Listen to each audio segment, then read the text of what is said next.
Bangladesh reducing essential imports from India by diversifying into Pakistan, Turkiye. Boost in bilateral trade is possible only after 12th February national elections. Author Ashish Biswas. Bangladesh has reacted coolly to the recent official announcement that Bhutan and Bangladesh may buy coal from the Sea Isle Coal India Ltd. Directly, following recent steps taken to ease and increase regional trade. A Dhaka-based official said there were no immediate plans to buy coal from India. Bangladesh was considering the purchase of coal from other countries, including South Africa. As for buying from India, the poor quality of its coal was a major problem, he said. The high sulphur and ash content in some varieties of coal produced in India has often been criticized by a section of importers.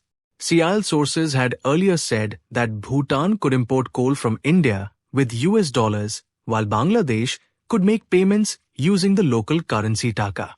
Kolkata-based observers felt that the recent uneasiness in Indo-Bangla bilateral relations was one of the reasons why Bangladesh was not as keen as before to buy various Indian items. They expected that a decline in the volume of overall bilateral trade between the two countries could not be ruled out. Unless relations improved between Dhaka and Delhi after new elected government comes to power in Bangladesh after 12th February elections, achieving a growth in bilateral trade would not be easy. However, the new interim government headed by Dr. M. Yunus running the administration in Bangladesh following an anti-Awami League coup on 5th August 2024 had announced a new approach in its foreign affairs formulations. Instead of the earlier India-centric foreign relations as pursued by the Awami League-led government, Bangladesh, it was announced, would try to expand its contact with other countries regardless of their political character in the short term. This did not necessarily mean that India would be sidelined in bilateral trade, Dhaka officials said. But that is precisely what has happened during Dr. Yunus' brief tenure. The stopgap policymakers led by Yunus had gone out of their way to attract more trade, investment and business from Pakistan, Saudi Arabia and Turkiye. Bangladesh sought to procure significant quantities of rice and onions etc., even at a premium from Pakistan to meet rising demands at home, while importing such items from India would have cost his country less. As expected, common people began protesting against the growing double-digit inflation and generally higher food and food grains prices.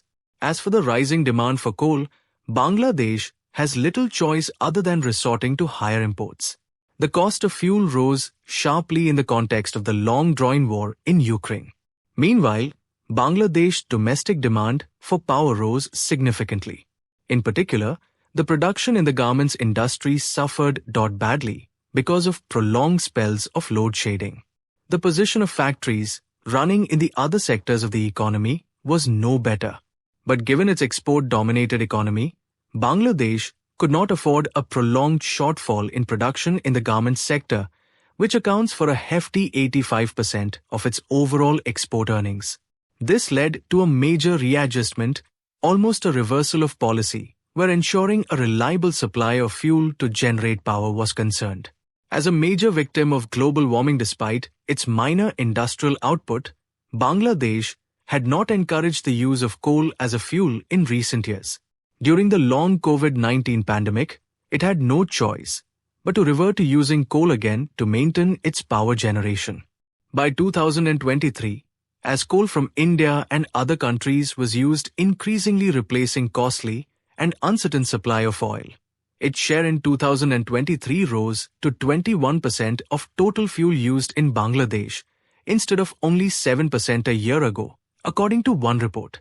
In another sense, it means that Bangladesh has been forced to reverse its earlier much appreciated policy of reducing the use of atmosphere-polluting fossil fuels to generate power, against which it had always reacted vociferously in different world fora. Coal burning contributes to more pollution and global warming, but there is not much Bangladesh can do about it in the medium term. It must wait until the world political situation stabilizes, accompanied by more effective conflict resolution. For the moment, Bangladesh can well emerge as one of the major coal importers in the world.